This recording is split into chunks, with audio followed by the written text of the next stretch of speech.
Hello everyone, कैसे हैं आप लोग। स्वागत है आप लोग का एक बार फिर से आज के एक नए वीडियो लेक्चर में। और नए वीडियो के साथ साथ चैप्टर भी नया है। चैप्टर का नाम है इलेक्ट्रिक पोटेंशियल, चैप्टर नंबर 3। कुछ बुक्स में आपको चैप्टर नंबर 3 के स्टार्टिंग के साथ साथ फ्लक्स पढ़ाया जाता है, लेकिन कहीं कहीं पर इलेक्ट्रिक पोटेंशियल पढ़ाया जाता है। हम प्रेफर करते हैं इलेक्ट्रिक पोटेंशियल पढ़ाना, क्योंकि इलेक्ट्रिक पोटेंशियल कुछ रिलेट करता हुआ टॉपिक है इलेक्ट्रिक फील्ड और अपने कूलम्ब्स लॉ के फॉर्मूले के साथ। तो चलिए शुरू करते हैं आज का इलेक्ट्रिक पोटेंशियल। देखिए, अभी लास्ट जो हम चैप्टर पढ़ के अभी हमने ख़त्म किया, दैट इज़ इलेक्ट्रिक फील्ड, जिसमें हमने इलेक्ट्रिक फील्ड क्या होता है, इलेक्ट्रिक फील्ड की स्ट्रेंथ क्या होती है, जैसे इलेक्ट्रिक फील्ड इंटेंसिटी भी कहा था हमने, उनके बारे में हमने पढ़ा था। तो बेसिकली हमने वहाँ क्या देखा कि इलेक्ट्रिक फील्ड जो है वो एक वेक्टर क्वांटिटी है, जिसको हम लोग किससे रिप्रेजेंट करते हैं, जिसको हम लोग ई वेक्टर से रिप्रेजेंट करते थे। ये एक वेक्टर क्वांटिटी है। लेकिन अगर आपसे कहा जाए कि इलेक्ट्रिक फील्ड को स्केलर फॉर्म में रिप्रेजेंट किया जाए तो कैसे करेंगे, तो किसी इलेक्ट्रिक फील्ड इंटेंसिटी को वेक्टर फॉर्म में ना रिप्रेजेंट करके स्केलर फॉर्म में रिप्रेजेंट करने के फॉर्मूले को ही इलेक्ट्रिक पोटेंशियल कहते हैं। ठीक है, इलेक्ट्रिक फील्ड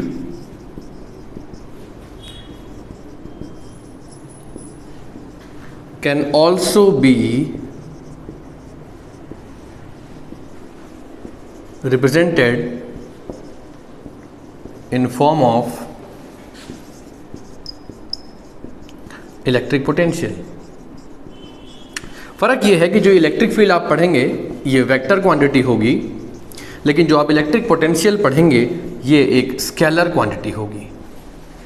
ठीक है, तो इलेक्ट्रिक पोटेंशियल टॉपिक का नाम है और आज हम इसी के बारे में समझेंगे कि इलेक्ट्रिक पोटेंशियल क्या होता है, किस तरीके से ये काम करता है, इसका फॉर्मूला क्या होता है, बेसिकली ये किस किस चीज़ पर डिपेंड करता है, यूनिट्स क्या होती हैं, डायमेंशंस क्या होती हैं। कुल मिला के आज की इस वीडियो में आपको इलेक्ट्रिक पोटेंशियल के बारे में हर छोटी से छोटी चीज़ यहाँ बताई जाएगी। तो वीडियो के लास्ट तक बने रहें, क्योंकि लास्ट में बहुत छोटी पर बहुत इंपॉर्टेंट डेरिवेशन आपके बीच में हम लेकर के आने वाले हैं। तो हर बार की तरह सबसे पहले शुरुआत करते हैं इस चैप्टर के नाम से। चैप्टर का नाम क्या रिप्रेजेंट करता है, क्या डेफिनेशन है इसकी, और इसके अलावा बाकी इन्फॉर्मेशन भी इसके बारे में डिस्कस करेंगे। तो बेसिकली हम सबसे पहले पढ़ेंगे इलेक्ट्रिक पोटेंशियल। ठीक है, अभी हमने समझा कि इलेक्ट्रिक पोटेंशियल एक तरीके से इलेक्ट्रिक फील्ड का रिप्रेजेंटेशन ही है, लेकिन बस वो स्केलर फॉर्म में है। अब स्केलर फॉर्म में है तो फिर इसका कुछ डेफिनेशन भी होगा। जैसे इलेक्ट्रिक फील्ड की अपनी एक डेफिनेशन थी, ऐसे ही इलेक्ट्रिक पोटेंशियल की भी अपनी एक डेफिनेशन होगी। तो डेफिनेशन पर पहुंचने से पहले एक छोटी सी बात समझते हैं। यहाँ पर एक आपने चार्ज ले लिया, दैट इज़ कैपिटल Q, और चूंकि हमने कहा है कि इलेक्ट्रिक फील्ड यहाँ पर जरूर इस्तेमाल करना होगा, क्योंकि इलेक्ट्रिक फील्ड का ही स्केलर फॉर्म तो है ना पोटेंशियल। अब इस चार्ज के सेंटर से स्मॉल आर डिस्टेंस तक हमने एक एरिया कवर किया, जिसको हम क्या नाम देंगे, इलेक्ट्रिक फील्ड कहेंगे। ठीक है, इसको हम इलेक्ट्रिक फील्ड कहेंगे। अब एक पॉइंट चार्ज ले लेते हैं यहाँ से x डिस्टेंस दूर। मान लीजिए इसके सेंटर से x डिस्टेंस दूर कहीं पर एक पॉइंट P है, और इस P पॉइंट पर एक टेस्ट चार्ज Q0 रखा हुआ है। अब इस Q0 को आपको क्या करना है, उठा करके इधर लाना है, इलेक्ट्रिक फील्ड के अंदर किसी पॉइंट पर लाना है।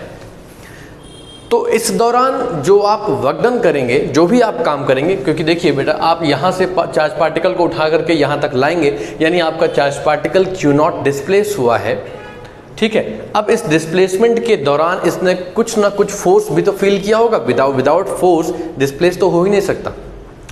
वो जो फोर्स है उसने डिस्प्लेसमेंट करवाया है, और जब फोर्स किसी बॉडी पर लगे और उससे डिस्प्लेसमेंट हो तो उसे हम क्या कहते हैं, वर्क डन कहते हैं।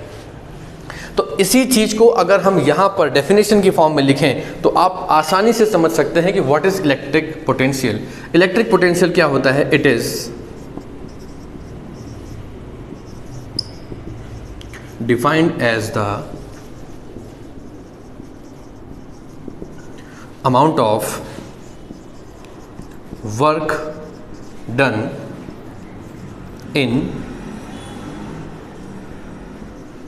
bringing a unit positive charge from infinity,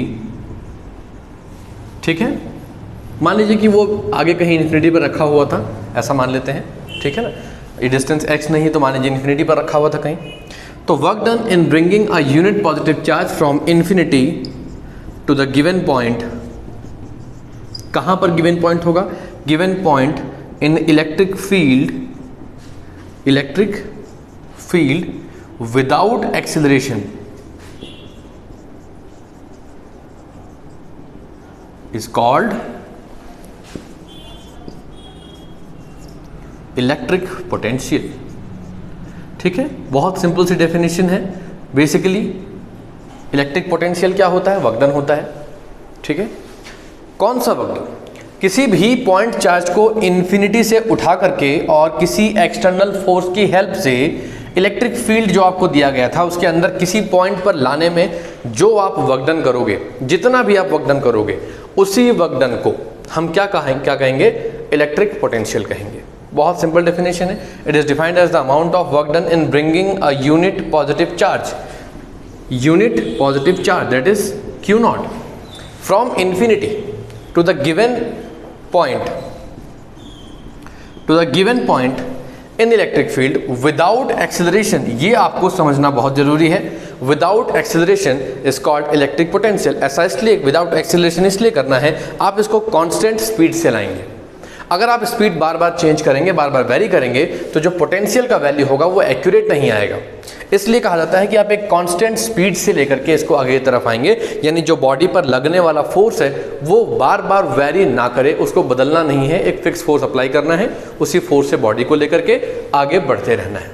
ठीक है, कुछ और इन्फॉर्मेशन इसके बारे में, इसको हम रिप्रेजेंट किससे करते हैं? इट इज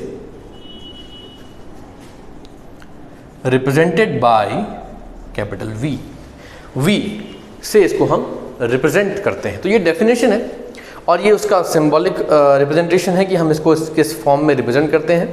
तो बेसिकली इलेक्ट्रिक पोटेंशियल कुछ बहुत बड़ी चीज़ नहीं है, दरअसल ये इलेक्ट्रिक फील्ड का ही एक स्केलर रिप्रेजेंटेशन है जो क्या शो करता है, जो वर्क डन शो करता है। कितना वर्क डन, कौन सा वर्क डन? ये वो वर्क डन शो करता है जो एक यूनिट पॉजिटिव चार्ज को इन्फिनिटी से उठा करके और इलेक्ट्रिक फील्ड के अंदर किसी पॉइंट पर लाने में आपने किया था। क्लियर हो गया? ओके, चलिए अब देखते हैं कि इसका फॉर्मूला क्या है। जो डेफिनेशन है, डेफिनेशन के बेसिस पर इसका हम फॉर्मूला तैयार कर लेंगे। तो बेसिकली पोटेंशियल है क्या, इलेक्ट्रिक पोटेंशियल है क्या? अब आप डेफिनेशन में देख सकते हैं क्या है, अमाउंट ऑफ वर्क डन है। तो potential is amount of work done. लेकिन वर्क डन किसके रिस्पेक्ट में किया, किस चीज के लिए वर्क डन किया? For unit positive charge. तो डिवाइड बाई Q नॉट, तो V is equal to W by Q naught. इसको और सिंबॉलिक में लिखेंगे तो ऐसा भी लिख सकते हैं, V is equal W by Q not. ये है हमारा सबसे बेसिक फॉर्मूला इलेक्ट्रिक पोटेंशियल का। जैसे इलेक्ट्रिक फील्ड का था F अपॉन Q नॉट, ऐसे ही इसका है W अपॉन Q नॉट। ठीक है, चलिए आगे चल के देखते हैं इसके कुछ और चीज़ों के बारे में। जैसे इसके फॉर्मूले के हिसाब से इसकी यूनिट क्या बननी चाहिए, इसकी डायमेंशन क्या होनी चाहिए। ठीक है, तो इन चीज़ों के बारे में भी थोड़ा सा डिटेल हम लेके चलते हैं। अच्छा, एक छोटी सी इन्फॉर्मेशन जो हम आपके साथ शेयर करना चाहते हैं वो ये है, जैसा कि अभी टाइम चल रहा है, ठीक है, तो इस समय एग्ज़ाम बेसिकली हम ये मान के चल रहे हैं कि ज़्यादातर एग्ज़ाम जो होंगे वो ऑनलाइन कराने की कोशिश शायद CBSE ISC बोर्ड्स करेंगे। ऐसे में सुनने में ये आ रहा है और हो सकता है कुछ दिनों में CBSE की तरफ से एक ऑफिशियल नोटिस भी आ जाए कि 50 मार्क्स, एटलीस्ट 50 मार्क्स के MCQs हम क्वेश्चन में पेपर में कैरी करेंगे। तो उसके पॉइंट ऑफ व्यू से किसी भी टॉपिक के फॉर्मूले, उसके डायमेंशंस, फॉर्मूले के डिफरेंट फॉर्म्स, ये सब चीज़ें एक ऑब्जेक्टिव क्वेश्चन बनने के लिए बहुत अच्छा मैटर होते हैं। तो इसलिए जब भी हम कोई टॉपिक पढ़ें तो हम ये जरूर ध्यान रखें कि हमको उसके एटलीस्ट, अगर डायमेंशन लेस क्वांटिटी है फिर तो कोई बात नहीं, बट अगर वो डायमेंशन वाली क्वांटिटी है तो कम से कम डायमेंशन उसकी हमें पता होनी चाहिए। फॉर्मूले और क्या क्या हो सकते हैं, किस किस फॉर्म में लिखा जा सकता है, फॉर्मूले के क्या स्पेशल केसेस हो सकते हैं, ग्राफ क्या हो सकता है, ये सारे टॉपिक आपको जरूर कर लेने चाहिए। अगर आप इस बात के लिए वरीड हैं कि कहाँ से करें तो घबराने की ज़रूरत नहीं है। हमारे चैनल पर अब आज से, यानी कि अब जो आज हमारा जो वीडियो के बाद से जो भी अगली वीडियो आएगी हर टॉपिक जो भी हम पहले करा चुके हैं या जो हम कराएंगे, हर टॉपिक से, मैं चैप्टर के लिए नहीं कह रहा हूँ, मैं हर एक टॉपिक से जितने भी इम्पॉर्टेंट MCQ क्वेश्चन बन सकते हैं वो सब विद सॉल्यूशन आपके साथ इस YouTube वीडियो चैनल में शेयर करेंगे। तो जिन भी लोगों को MCQs को करने में प्रॉब्लम फेस हो रही है या उनको मैटर नहीं मिल रहा, कंटेंट नहीं मिल रहा है, आप हमारे चैनल पर विजिट करेंगे तो आपको हर एक टॉपिक, मैं फिर रिपीट करूँगा, हर एक टॉपिक, फॉर एग्जाम्पल हम इलेक्ट्रिक पोटेंशियल ही पढ़ा रहे हैं तो इलेक्ट्रिक पोटेंशियल से रिलेटेड जितने भी MCQ बन सकते हैं, जितने टाइप के बन सकते हैं, वो सब के सब हम आपको अलग अलग वीडियोस में आपके बीच में लाते रहेंगे। तो चैनल पर आप बने रहें। अगर चैनल में आपको कंटेंट अच्छा लगता है तो अपने दोस्तों से शेयर भी करें और सब्सक्राइब भी करें, ठीक है। तो ये तो थी एक छोटी सी इन्फॉर्मेशन। अब चलते हैं अपने टॉपिक को लेकर के आगे कि इस फॉर्मूले के हिसाब से इसकी यूनिट क्या बनेगी। V = W/Q0 है, ठीक है। वर्क डन की यूनिट तो होनी चाहिए जूल और इसकी होनी चाहिए कूलम, यानी जूल पर कूलम इसकी हम यूनिट मान सकते हैं। ये हमारी SI यूनिट कही जाएगी, ठीक है। लेकिन इसको हम वोल्ट के फॉर्म में भी एक्सप्रेस करते हैं। वोल्ट एक साइंटिस्ट थे जिनके ऑनर में हमने इसको जूल पर कूलम का नाम दे दिया वोल्ट। तो बेसिकली इलेक्ट्रिक पोटेंशियल की यूनिट क्या है, SI यूनिट क्या है, वोल्ट हम यहाँ पर मान के चलते हैं, ठीक है। अब यहाँ पर एक छोटा सा टॉपिक और पूछते हैं। टॉपिक ये पूछते हैं कि इसकी डायमेंशन क्या होगी। इसकी डायमेंशन बताइए। 11th क्लास की डायमेंशन याद है नहीं? डायमेंशन का नाम लेते ही बहुत सारे बच्चों के चेहरे का रंग गायब हो जाता है। पता है क्यों? क्योंकि हमने हमेशा डायमेंशंस को शायद रटने की कोशिश की थी। बहुत सारे बच्चों के साथ ये प्रॉब्लम है। हमने हमेशा डायमेंशन को रटने की कोशिश की थी, कभी भी हमने डायमेंशंस को ये करके नहीं याद किया कि हम डायमेंशन याद नहीं करेंगे, बल्कि हम वो फॉर्मूला याद करेंगे जिसका डायमेंशन आपको निकालना है। देखिए कितना अच्छा होता है अगर आपको किसी चीज़ की डायमेंशन निकालनी है और आपको उसका फॉर्मूला पता हो, तो कितना अच्छा होता है, कितना आसान होता है। अब यहाँ देखिए कितनी इजीली है, मुझे भी नहीं याद है डायमेंशन क्या होती है और ना मैंने कभी कोशिश करी। जो चीज़ें हम बहुत इजीली कैलकुलेट कर सकते हैं उनको रिमेंबर करने की, उसको मेमोराइज करने की जरूरत नहीं है। बहुत कुछ है मेमोराइज करने के लिए, ठीक है ना, दिमाग को बचा के रखिए।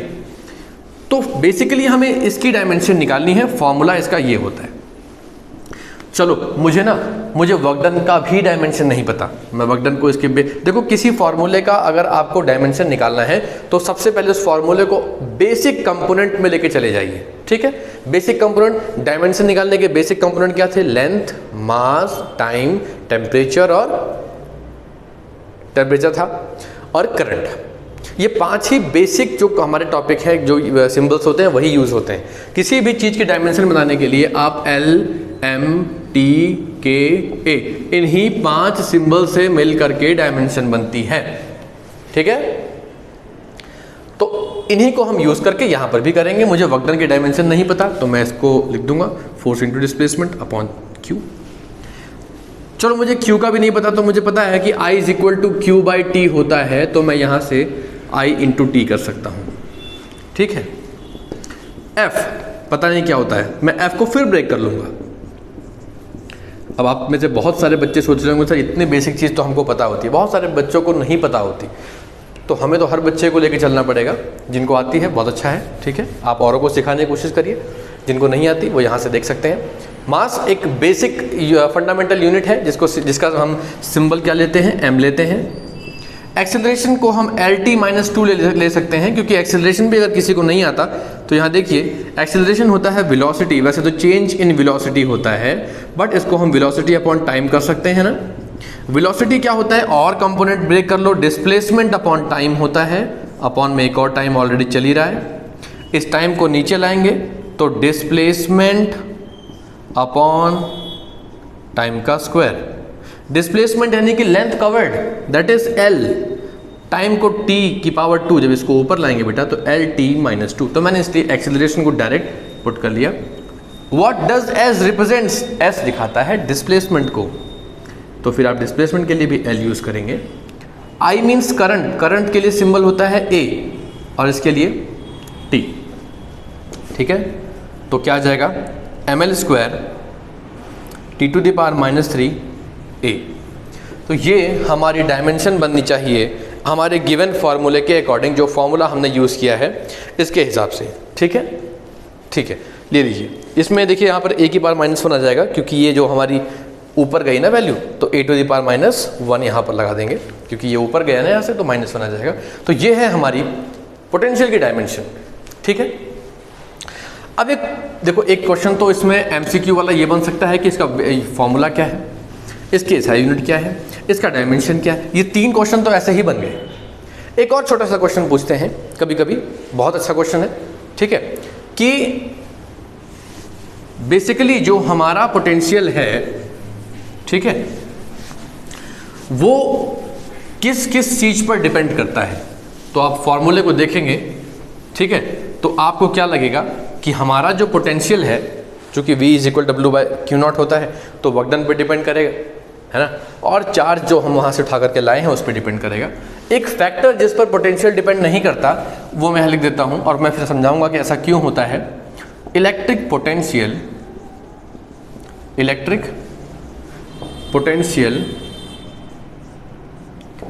Does not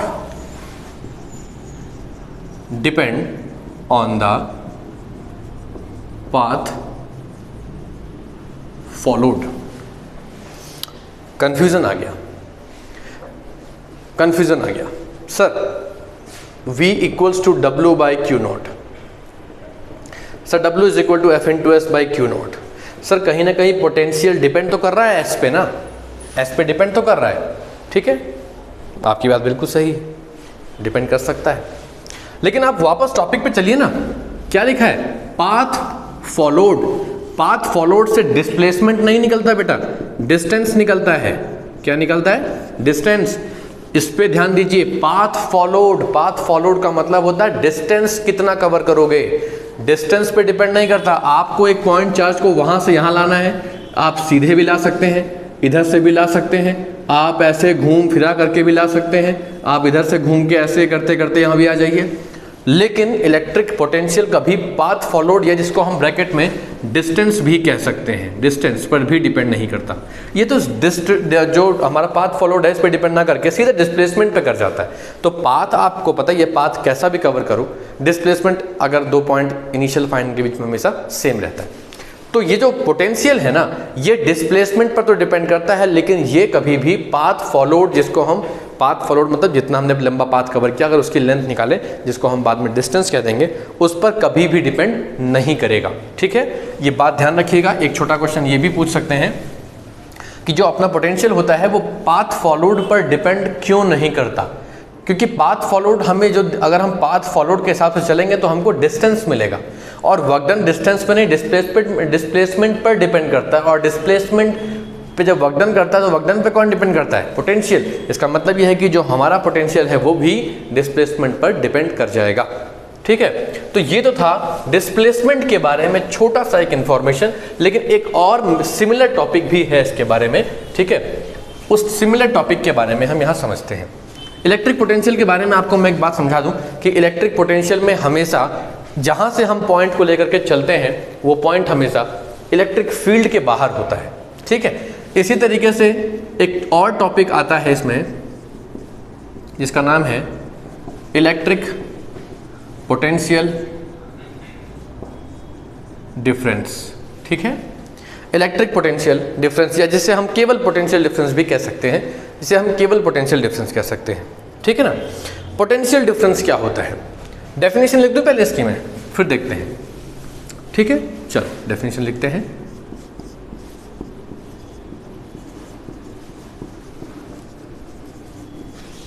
As the amount of work done in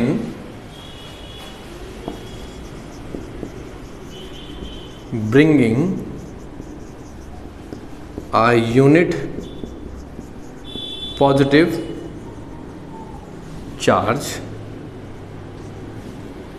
from repeat करो फ्रॉम। पिछली बार डेफिनेशन हमने सिर्फ किसकी पढ़ी थी? इलेक्ट्रिक पोटेंशियल की पढ़ी थी। तो क्या आया था इसके बाद? हम पॉइंट को इन्फिनिटी से उठा करके इलेक्ट्रिक फील्ड के अंदर लाए थे ना, तो हमने क्या लिखा था? From infinity to a point in electric field, to a point in electric field. यहां पर वो चीज नहीं आएगी। फ्रॉम अ पॉइंट, बल्कि इसको अमत लिखिए, बल्कि लिख दीजिए from one point to other in electric field. अब आप यहां से दोनों का डिफरेंस समझने की कोशिश करिए। ठीक है, बहुत सारे लोग को लगता है कि सर पोटेंशियल डिफरेंस, दो पॉइंट्स के पोटेंशियल में जो डिफरेंस है उसको कह देते हैं। ठीक है, लेकिन वो जो दो पॉइंट आप जो ले रहे हैं ना, वो दोनों पॉइंट होने कहाँ चाहिए? दरअसल जब हम केवल इलेक्ट्रिक पोटेंशियल की बात करते हैं तो इलेक्ट्रिक पोटेंशियल में ये बात ध्यान रखिएगा, इलेक्ट्रिक पोटेंशियल में एक पॉइंट इलेक्ट्रिक फील्ड के अंदर होगा, दूसरा पॉइंट इलेक्ट्रिक फील्ड के बाहर होगा। ठीक है, ये पॉइंट ए कहां पर है? ये है इनसाइड इलेक्ट्रिक फील्ड, और ये कहां पर है? इन्फिनिटी पर है, यानी आउटसाइड द इलेक्ट्रिक फील्ड कह लीजिए इसको। ठीक है, ये तो पोटेंशियल में है, इलेक्ट्रिक पोटेंशियल में है। लेकिन जब मैं इलेक्ट्रिक पोटेंशियल की बात ना करके इलेक्ट्रिक पोटेंशियल डिफरेंस की बात करता हूं, ये दोनों कंडीशंस किसके लिए हैं? ये दोनों कंडीशंस आपके लिए हैं इलेक्ट्रिक पोटेंशियल वाली। ठीक है, लेकिन अगर मैं आपसे कहूं कि नहीं, मैं पोटेंशियल डिफरेंस की बात करना चाहता हूं, तो पोटेंशियल डिफरेंस में पॉइंट ए मान लीजिए यहां पर है और पॉइंट बी यहां पर है, तो इनके बीच में जो डिफरेंस होगा उसे इलेक्ट्रिक पोटेंशियल डिफरेंस कहा जाएगा। अब आप देख सकते हैं इस केस में जब हम इलेक्ट्रिक पोटेंशियल की बात कर रहे थे तो एक पॉइंट इनसाइड द फील्ड था, एक आउटसाइड द फील्ड था। लेकिन जब पोटेंशियल डिफरेंस की बात की है तो दोनों पॉइंट को आप इलेक्ट्रिक फील्ड के अंदर ही लेंगे। ठीक है, तो ये भी क्या है? ये भी इस पॉइंट चार्ज को यहां से शिफ्ट करके यहां तक लाने में जो आप वर्क डन करेंगे Q0 को शिफ्ट करने में, उसी को कहेंगे आप। और ये भी सेम चीज है, बस फर्क ये है कि पोटेंशियल में एक तो इलेक्ट्रिक फील्ड के बाहर था, दूसरा इलेक्ट्रिक फील्ड के अंदर था। ठीक है, तो ये जो डेफिनेशन है, डेफिनेशन में सिर्फ फर्क कितना है? यहां तक तो बिल्कुल ठीक है, वर्क डन वो भी है, वर्क डन ये भी है ना। उसमें क्या था? From infinity to one point in electric field, जबकि इसमें क्या है? From one point to another point in electric field. ठीक है, तो चलिए देखते हैं ना क्या है। It is defined as the amount of work done है, ये भी वर्क डन है, तो लिख दीजिए इसको वर्क डन अपॉन नीचे क्या आ जाएगा? Q0। दोनों का जो ये आप कॉम्बिनेशन ले रहे हैं, ये क्या दिखाता है? Electric potential difference. इसको रिप्रेजेंट किससे करते हैं? इसको भी रिप्रेजेंट करने के लिए V ही यूज करते हैं, लेकिन ये लिखते हैं VA माइनस VB। ठीक है, VA क्या है बेटा? आपका पोटेंशियल एट A है, और VB क्या है? पोटेंशियल एट B है। दोनों का डिफरेंस निकाल दीजिए, VA माइनस VB। ठीक है, तो VA minus VB is equal to W by Q0। ये है हमारा इलेक्ट्रिक पोटेंशियल डिफरेंस, जिसे हम जनरली केवल पोटेंशियल डिफरेंस भी कह सकते हैं। ओके, तो डेफिनेशन में कोई बहुत ज़्यादा डिफरेंस नहीं है, सिर्फ डिफरेंस जो था वो हमने आपको समझा दिया। अगर केवल इलेक्ट्रिक पोटेंशियल की बात की जाएगी तो पॉइंट B या पॉइंट A में से कोई भी एक इलेक्ट्रिक फील्ड के बाहर कहीं x डिस्टेंस दूर या इन्फिनिटी पर कहीं लिया जाएगा, जबकि दूसरा वाला इलेक्ट्रिक फील्ड के अंदर लिया जाएगा। लेकिन पोटेंशियल डिफरेंस में ये पॉइंट दोनों के दोनों कहाँ रहेंगे? दोनों के दोनों पॉइंट इलेक्ट्रिक फील्ड के अंदर रहेंगे। लेकिन जब आप ये वर्क डन कर रहे होंगे, from one point to another point ले जा रहे होंगे, इसको भी ध्यान रखना कि विदाउट एक्सेलरेशन ही आपको ले जाना है। ठीक है, कांस्टेंट वेलोसिटी के साथ जाएंगे आप, कांस्टेंट वेलोसिटी के साथ। ठीक है, तो इस बात का ध्यान रखेंगे कि विदाउट एक्सेलरेशन जाने वाली जो स्टेटमेंट है वो एग्जाम में आप जरूर लिखें।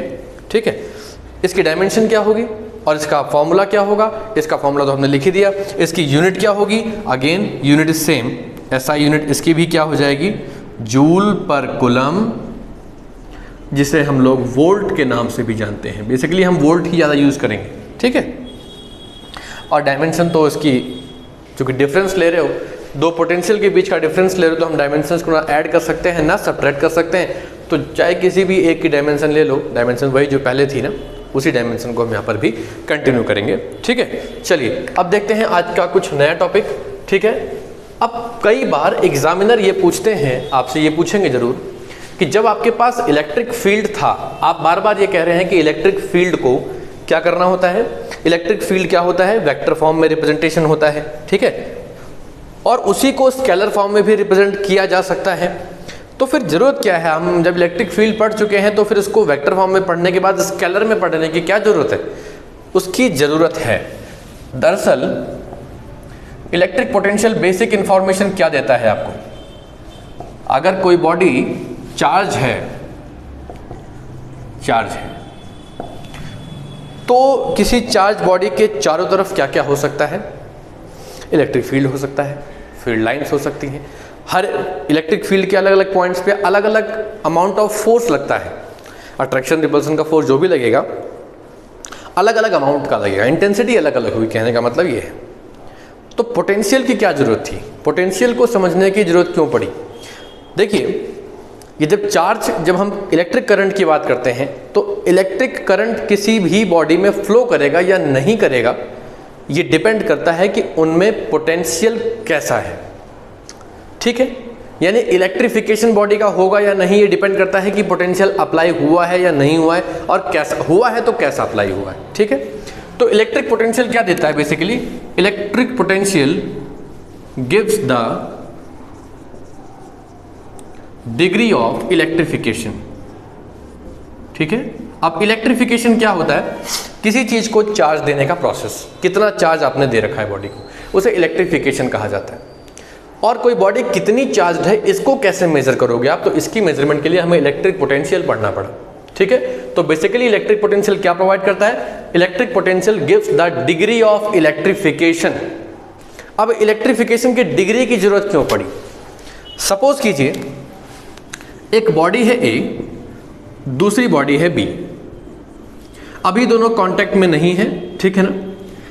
इसका पोटेंशियल है वी ए, इसका पोटेंशियल है वी बी, दोनों पर पोटेंशियल है। थोड़ी देर के लिए मैंने क्या किया, इन दोनों बॉडीज को आपस में कांटेक्ट में रख दिया। ठीक है, अब सब बताइए जरा, अगर दोनों बॉडीज सिमिलरली चार्ज नहीं है, दोनों पर इक्वल चार्ज नहीं है, या एक पे चार्ज है और एक अनचार्ज है, तो फिर इसमें चार्ज का फ्लो आप आराम से समझ सकते हैं कि जो अनचार्ज बॉडी है उसमें चार्ज फ्लो होगा, जिसमें चार्ज है उस वाली में से। लेकिन ये चार्ज का फ्लो का रेट क्या होगा, किस रेट से ये फ्लो करेगा, ये डिपेंड करता है उनके पोटेंशियल पर। मान लीजिए कि ये VA और VB में से जो VA पोटेंशियल है ना वो ज़्यादा बड़ा है VB के रिस्पेक्ट में, तो ऐसी सिचुएशन में जो अपना चार्ज है उसका फ्लो किधर से किधर होगा, ये जानने के लिए, इस बात को पता करने के लिए, और किस तरफ होगा और किस अमाउंट में होगा, ये दो चीज़ें जानने के लिए हमको दोनों बॉडीज़ का इलेक्ट्रिक पोटेंशियल, या जिसे हम सिर्फ पोटेंशियल भी कह सकते हैं, वो पता होना बहुत ज़रूरी है। क्योंकि एक बात हमेशा याद रखिएगा, इस चीज़ को कहीं पर भी नोट कर सकते हैं, चार्ज जो होता है, ठीक है,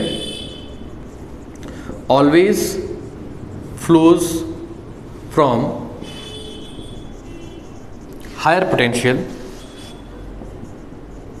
टू लोअर पोटेंशियल। अब यहां पर ये कैसे पता लगेगा कि कौन सी बॉडी ज़्यादा पोटेंशियल पर है, कौन सी बॉडी कम पोटेंशियल पर है? तो उसी के लिए हमें वो फॉर्मूला जो हमने अभी सीखा उस फॉर्मूले के बारे में समझेंगे।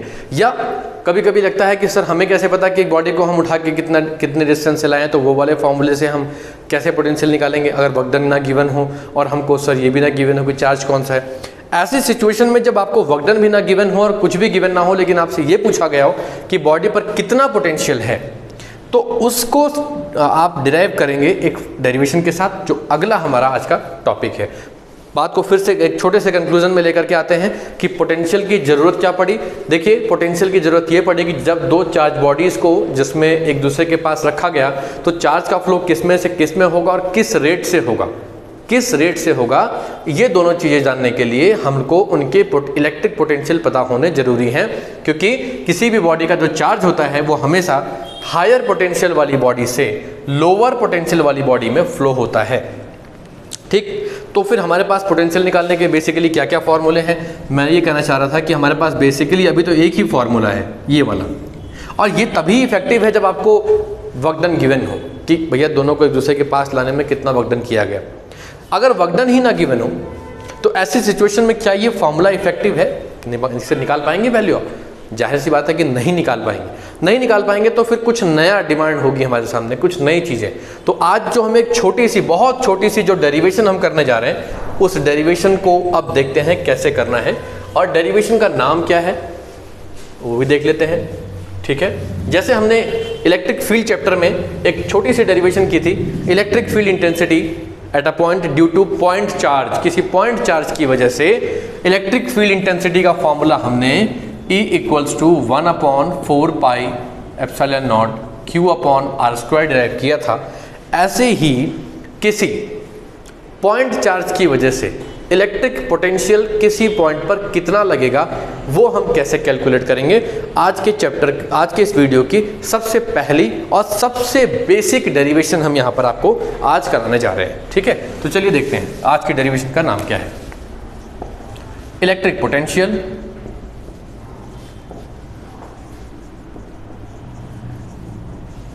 Due to point charge. चलिए, एक पॉइंट चार्ज यहां पर Q है, ठीक है, और इससे स्मॉल r डिस्टेंस पर एक पॉइंट P ले लेते हैं। इसी से x डिस्टेंस पर यहां पर एक पॉइंट A मान लिया जाए, डैश डैश डैश इन्फिनिटी मान लेते हैं इसको, जहां पर कहीं मेरा Q0 चार्ज रखा था। ये B है, यहाँ से यहाँ तक का डिस्टेंस मैंने x माना है, A तक का डिस्टेंस अपना जो है x है। बहुत सिंपल डायग्राम है। ये एक चार्ज है Q, इस Q चार्ज की वजह से एक पॉइंट हमने P ले लिया है जो कि इससे r डिस्टेंस दूरी पर है, ठीक है ना, और हमने इधर यहाँ पर एक पॉइंट B लिया है और एक पॉइंट A लिया है, दोनों के बीच का डिस्टेंस बहुत स्मॉल है dx, और एक पॉइंट चार्ज कहीं इन्फिनिटी पर रखा हुआ है, उसको वहाँ से उठाना है, उसको उठा करके P पॉइंट तक लाना है, इन्फिनिटी से उठाना है, P पॉइंट तक लाना है। मैंने आपको कहा जाओ लेकर के आओ, कैसे लाएंगे? With constant acceleration. आप गए, आपने उस Q0 को उठाया और आप लेकर के चलने लगे, Q0 कंधे पर रखा और आप चलते जा रहे हो, चलते जा रहे हो। चलते चलते थोड़े दूर आने के बाद आपने सोचा कि थोड़ा आराम कर लिया जाए। मान लीजिए आप चार्ज को वहाँ से उठा करके Q0 तक तो ले आए। Q0 पर पहुंच के आपको थोड़ा सा लगा कि यार थोड़ा आराम कर लेते हैं, थक गए, आप वहीं पर रुक गए। अब वहाँ से आप फिर उठे, चार्ज को लिया, थोड़ी दूर और आए, तो पता क्या लगा कि अपना कोई सामान पीछे छूट गया, A पर ही छूट गया। तो अब हमने कहा जाओ लेकर के आओ। तो आप क्या करोगे? जब आप इसको लेकर के वापस B तक पहुँच गए तो लेके वापस तो नहीं जाओगे, आपने उस Q0 को यहीं छोड़ दिया और आप वापस चले गए सामान लेने। खैर, आप सामान लेने गए नहीं गए वो बात की बात है। कहने का मतलब कि जब आप यहाँ रुके, उसके बाद जब दोबारा आप चले तो आप केवल ये स्मॉल डिस्टेंस dx ही कवर किया आपने। अब ये जो सारा का सारा प्रोसेस हो रहा है, उसको वहाँ से उठा करके A पर लाना, फिर A से B पर लाना, B से P पर लाना, इस सब के लिए एक फोर्स तो रिक्वायर्ड होगा ना। वो रिक्वायर्ड फोर्स ही हमको चाहिए, ठीक है, वो रिक्वायर्ड फोर्स ही हमको चाहिए कि वो रिक्वायर्ड फोर्स कितना होगा। और उस रिक्वायर्ड फोर्स ने ही तो अपना वर्कडन किया है, तो वो जो वर्कडन होगा उसी वर्कडन को हमें पहले सबसे कैलकुलेट करना है। क्योंकि हम जानते हैं कि पोटेंशियल अगर निकालना है तो सबसे बेसिक फॉर्मूला होता है W/Q0, जिसमें आपको वर्कडन चाहिए होगा। और वर्कडन निकालने का सबसे बेसिक फॉर्मूला है फोर्स इनटू डिस्प्लेसमेंट। क्लियर हो गया? डेरिवेशन डिकोड हो चुकी है, बस फोर्स आपको निकालना है, dx डिस्टेंस आपको पता लग ही गया। और चूंकि आप इलेक्ट्रिक फील्ड के अंदर है तो फोर्स कौन सा लगेगा? Electrostatic force F = 1/4 pi epsilon not Q1Q2/r²। अच्छा, एक चीज़ और समझ लेते हैं कि ये पूरा का पूरा जो अब हम ये जो सेटअप ले रहे हैं पूरा, ये किसी वैक्यूम में रखा है, कहीं एयर में रखा है, किसी मीडियम में नहीं रखा है, ठीक है ना। इसको आप एक्सप्लेन करेंगे डायग्राम को, let this be let a point charge Q, ठीक है ना, let a point P from small r distance to Q, और ये सब चीज़ आप डिफाइन करेंगे।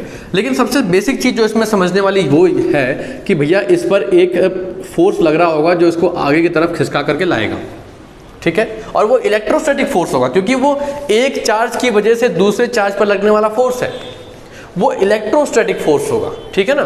तो चलिए सबसे पहले शुरू कर लेते हैं यहाँ से, चूंकि वर्कडन ही सबसे बेसिक चीज है तो शुरुआत वर्कडन से कर लेते हैं। Work done in moving Q0 from B to A, B से A शिफ्ट करने में कितना वर्कडन करना पड़ा? चूंकि आपने स्मॉल डिस्प्लेसमेंट कवर किया, फोर्स तो उतना ही लगाना पड़ा होगा, तो वर्कडन भी आपका स्मॉल होगा। लेकिन एक चीज करेंगे, मैं अगले स्टेप में कर लेता हूं, आप यहीं से दिखा देंगे। मैं ना यहां पर माइनस लेने की सोच रहा हूं। माइनस क्यों लेने की सोच रहा हूं?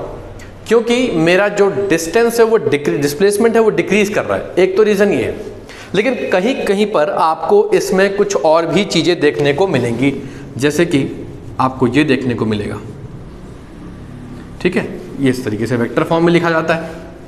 कुछ टीचर्स ऐसे लिखते हैं, इसको रिमूव करते हैं तो वो क्या करते हैं, F dot D x into cos theta लगाते हैं।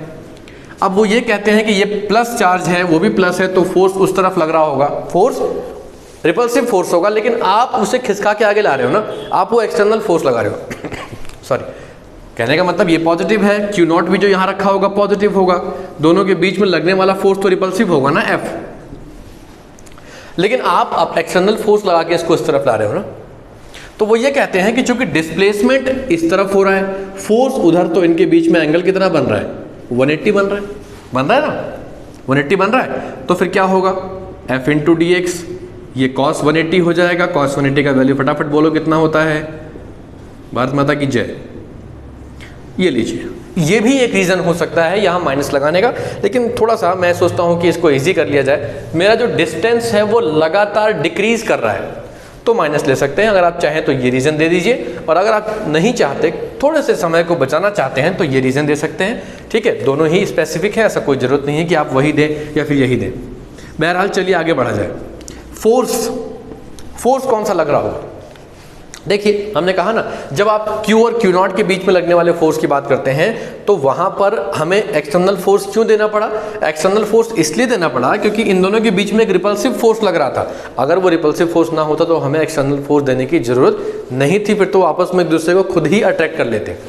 तो फिर वो जो मैं फोर्स लगा रहा हूँगा, मेरा वो वाला फोर्स किसके इक्वल होगा, उस फोर्स के इक्वल होगा जो इन दोनों के बीच में रिपल्सिव लग रहा था। वो रिपल्सिव फोर्स कितना होगा जरा बताइए तो, दोनों ही Q और Q नॉट के बीच में रिपल्सिव फोर्स कौन सा होगा भाई, 1/4πε0 Q naught by R square ही तो होगा, यही तो होना चाहिए, है कि नहीं।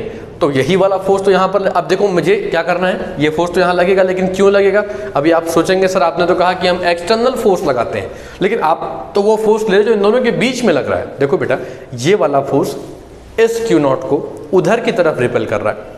बार बार हमने डेरिवेशंस में, न्यूमेरिकल्स में पढ़ा है कि अगर मुझे इस फोर्स को बीट करना हुआ तो इतना ही फोर्स इधर लगाना पड़ेगा, यानी जो आप एक्सटर्नल फोर्स लगा रहे हैं वो इसके ही इक्वल होगा। इसलिए F की वैल्यू 1/4πε0 Q नॉट अपॉन यहाँ पर एक्स स्क्वायर, माइनस यहाँ ले आते हैं, dx कर लेते हैं। एक्स स्क्वायर क्यों, क्योंकि फिलहाल जो है ये जो आपका Q और Q नॉट, यानी कि Q नॉट फिलहाल कहाँ था, A पर था ना, इनके बीच का डिस्टेंस आपने कितना लिया था, x लिया था, कितना लिया था, x, यही हमने यहाँ ला के रख दिया। चलो कोई बड़ी बात नहीं है, क्या किया जाए, ऑन इंटीग्रेटिंग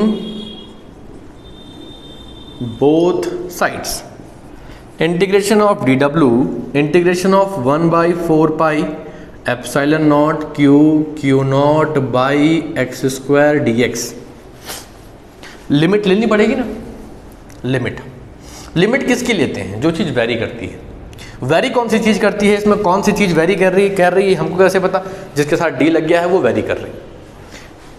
तो सर इसके x के साथ d लगा है, मतलब x वेरी करेगा, और वर्कडन के साथ d लगा है तो वर्कडन वेरी करेगा। तो कहाँ से कहाँ तक वेरी करेगा, वर्कडन शुरुआत में कितना होगा 0, फाइनली कितना हो जाएगा w, और आपका जो डिस्टेंस है वो शुरुआत में कितना था, इन्फिनिटी, और कहाँ लाना है फाइनली, p पर। p का डिस्टेंस कितना होगा r, यानी आपका डिस्टेंस इन्फिनिटी से r तक चला जाएगा। ठीक है, कोई घबराने की बात तो नहीं है, तो बहुत अच्छी बात है। चलिए अब आगे बढ़ जाते हैं इसको लेकर के। इंटीग्रेशन का जो भूत है वो हमें बहुत तंग करता है, खासकर बायो वाले बच्चों को, तो घबराने की जरूरत नहीं है। जिनके साथ साथ x नहीं है या d नहीं है उनको बाहर ले आइए। 1/4π epsilon naught into Q naught constant term है, उसको आप बाहर लेकर के आइए। कुछ टीचर्स कहते हैं कि इधर इंटीग्रेट करने की ज़रूरत नहीं है, ऐसा बिल्कुल नहीं है, क्योंकि इंटीग्रेशन का रूल कहता है कि जब भी हम इंटीग्रेट करते हैं तो बोथ साइड करते हैं और एक साथ करते हैं, इसलिए मैंने यहाँ पर अभी इंटीग्रेट नहीं किया। देखिए एक साथ करेंगे, 1/4π epsilon naught Q Q naught infinity to R 1/x² dx। ठीक है, अब मुझे थोड़ा सा एक आपको बात बता देनी चाहिए, वो ये कि अगर कहीं पर आपके पास इंटीग्रेशन ऑफ x⁴ और dx की फॉर्म मिल जाती है तो इसको इंटीग्रेट कैसे करेंगे। इसका तरीका होता है पावर जो भी है उसमें 1 प्लस करिए और उसी से डिवाइड भी कर दीजिए, प्लस यहाँ पर एक कांस्टेंट c लगा दीजिए। लेकिन ये कांस्टेंट c तब लगता है जब यहाँ लिमिट नहीं होती। ठीक है, इसे इंडेफिनिट इंटीग्रल्स कहते हैं। लेकिन जब आपके साथ लिमिट है यहाँ पर कुछ भी, मान लीजिए लिमिट a से b है, तो ऐसे में ये c नहीं आता, जिसे कहते हैं डेफिनेट इंटीग्रल।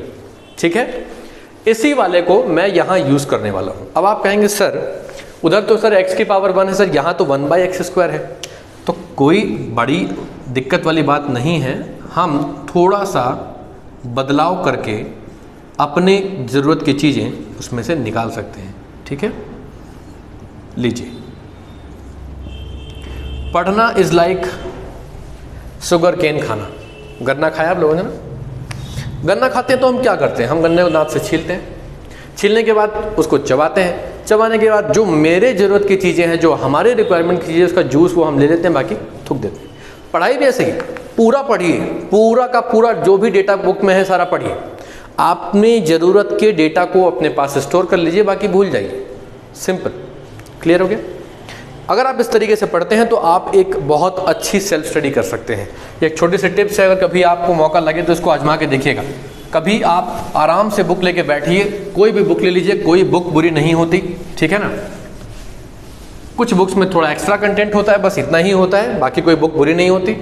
एक तरफ से पूरा पेज पढ़ डालिए, जो जो चीज़ें इंपॉर्टेंट लगे एक जगह नोट कर लीजिए, और आप इस प्रोसेस को लगातार रिपीट करते रहिए। आप खुद देखेंगे कि आपको बहुत अच्छा रिजल्ट मिल रहा है। ठीक है, चलिए खैर इसको आगे लेके बढ़ते हैं। अब इंटीग्रेट कर सकते हैं ना, देखो x⁴n आ गया ना, देखो इस फॉर्म में आ गया।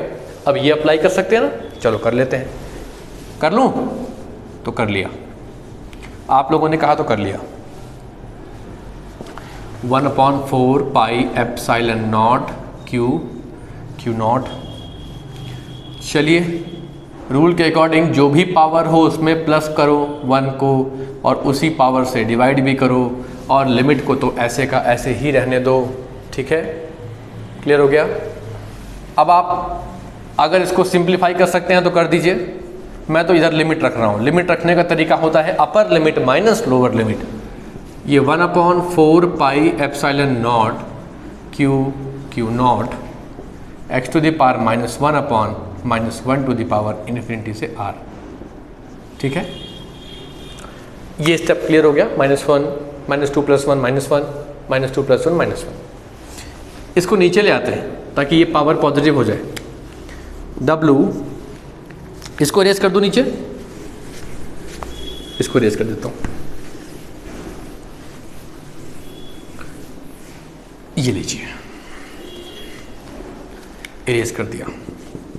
वैल्यूज पुट कर लेते हैं ना। अब क्या करना है, वैल्यूज पुट करने में क्या दिक्कत है, वैल्यू पुट कर लेते हैं।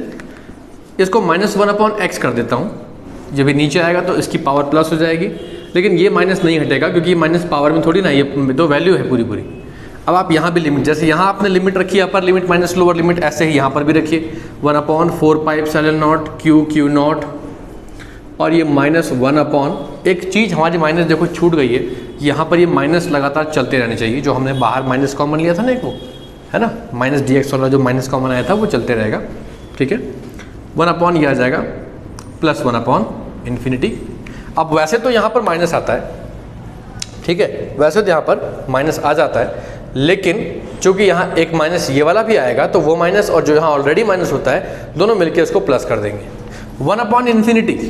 1/∞ या समथिंग अपॉन इन्फिनिटी इज 0, तो उस हिसाब से ये -1/4 pi epsilon naught Q Q not -1/r + 0। इस माइनस को बाहर लाइए तो वर्कडन कितना आ जाएगा, 1/4 pi epsilon naught Q Q not by r। ये तो वर्कडन हुआ ना, हमें वर्कडन थोड़ी निकालना था, हमको तो इलेक्ट्रिक पोटेंशियल निकालना था। तो इलेक्ट्रिक पोटेंशियल निकालने के लिए क्या करेंगे आप, मैंने आपसे कहा था ना, क्योंकि electric potential is the amount of work done, amount of work done. तो भैया ये मत करना कि sir amount of work done तो आ गया, हाँ ये मत करिएगा। एक छोटा सा स्टेप और कर लीजिएगा, that is W upon Q not. उठाइए W को, यहाँ ला के पटक दीजिए। पटकना इतनी जोर से कि पटकते समय कुछ चीज़ें इसमें से गायब हो जाएं, जैसे कि अपना Q नॉट गायब हो जाए। पटक दिया मैंने, ठीक है। बचा क्या, 1/4 pi epsilon naught Q upon R। और यही है सर हमारे लिए इलेक्ट्रिक पोटेंशियल का वो फॉर्मूला जिससे हम स्मॉल r डिस्टेंस पर रखे हुए किसी दूसरे बॉडी का पोटेंशियल निकाल सकते हैं अगर हमें उसका चार्ज दे दिया गया हो तो। चलिए अब इसके कुछ छोटे मोटे स्पेशल केसेस कर लेते हैं नन्हे मुन्ने से, जरा बहुत छोटे टॉपिक्स हैं, ठीक है ना। आइए आगे देखते हैं, इसको एक बार हम लोग देख लीजिए, ठीक है। फिर इसको हटाते हैं, कुछ इसके स्पेशल केस करते हैं। चलो आओ देख लेते हैं। आओ यार थोड़ी बातें कर लें चार। और बातें क्या करेंगे अब बताता हूँ आपको मैं। मान लीजिए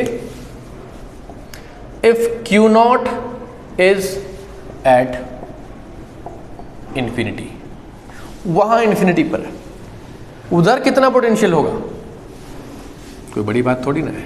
अब जब फॉर्मूला मिल गया ना, जब ड्राइविंग की आपके या ड्राइविंग जो व्हील आपके हाथ में है, नथिंग टू वरी। गियर लगाओ, गाड़ी बढ़ाओ, लगा दीजिए गियर, डाल दीजिए वैल्यू। कौन सा गियर, गियर नंबर इन्फिनिटी।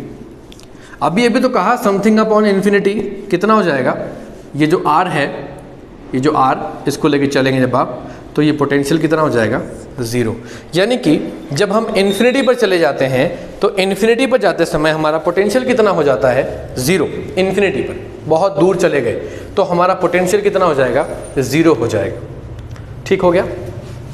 चलिए अब कभी कभी क्वेश्चन आपसे, जब चूंकि टाइम सारा MCQs का है, तो कभी कभी आपसे पूछते हैं कि किसी स्फेरिकली सिमेट्रिक सिंगल चार्ज के लिए, सिंगल चार्ज के लिए पोटेंशियल का शेप कैसा होगा, तो ये आप लिख देंगे स्फेरिकली सिमेट्रिक होता है, ठीक है ना।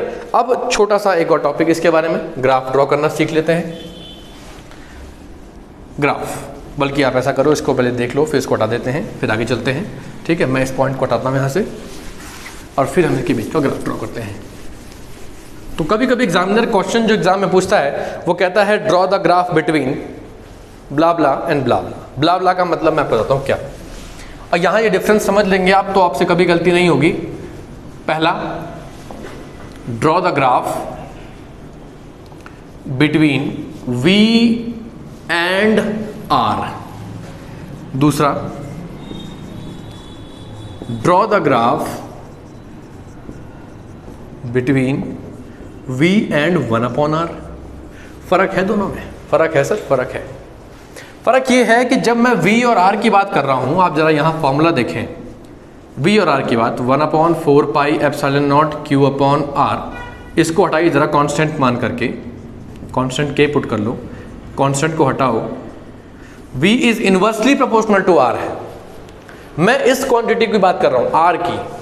और जब दोनों आपस में इनवर्सली प्रोपोर्शनल होते हैं तो फिजिक्स में हमेशा ग्राफ कैसा मिलता है, कर्व मिलता है। Graph would be like this.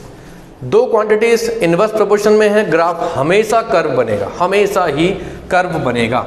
बस ये ध्यान रखना कि इन दोनों में गैप सेम होना चाहिए, ठीक है।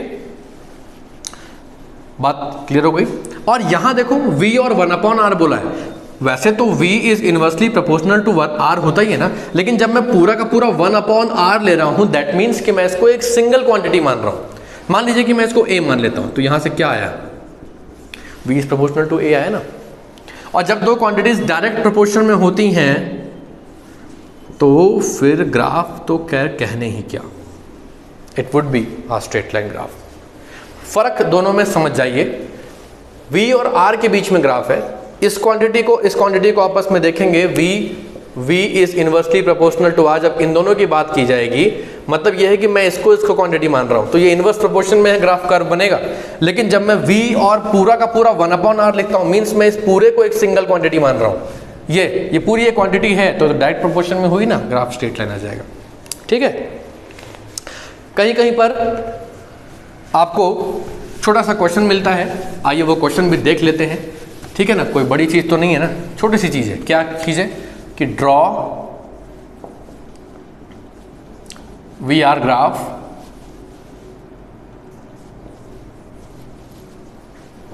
For Q is more than 0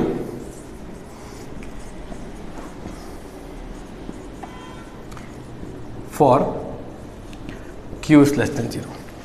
यानी एक जगह Q 0 से बड़ा है, एक जगह Q छोटा है। Q बड़ा है मीन्स पॉजिटिव चार्ज है, पॉजिटिव चार्ज है तो फिर इसका ग्राफ जो बनेगा वो तो अभी अभी आपने बनाया है, ये वाला ग्राफ पॉजिटिव के लिए होता है। ठीक है, स्ट्रेट लाइन किसके लिए graph, this graph is for Q more than 0। लेकिन मामला तब बदलेगा जब वो आपसे ये कहेगा कि VR का ग्राफ ड्रॉ करो when Q is less than 0। ऐसे में V आपका नेगेटिव आएगा, ये 1/r यहाँ आ जाएगा। ठीक है, ये VR ग्राफ बोला गया, 1/r ग्राफ होता है, V 1/r होता है। ठीक है, तो फिर अभी हम दोनों समझा देंगे आपको, और इसको लेंगे तो ये स्ट्रेट लाइन तभी भी नीचे की तरफ आ जाएगी। तो ये V और 1/r के ग्राफ है। ठीक है, V और 1/r के ग्राफ। ठीक है, किसके लिए, पॉजिटिव चार्ज के लिए, तब ऐसा बनेगा। ठीक है, ये 1/r है और ये जो आप ले रहे हैं ये भी 1/r है। लेकिन कभी कभी वो आपसे ये पूछता है कि नहीं भैया V और इन्हीं के लिए VR ग्राफ ड्रॉ करिए। जैसे मैंने अभी पहले R लिखा था, मैंने इसको फिर 1/r कर दिया, तो 1/r जब होगा तो लाइन स्ट्रेट होगी, यहाँ हम सीख करके ही आ रहे हैं, ऐसा बनेगा।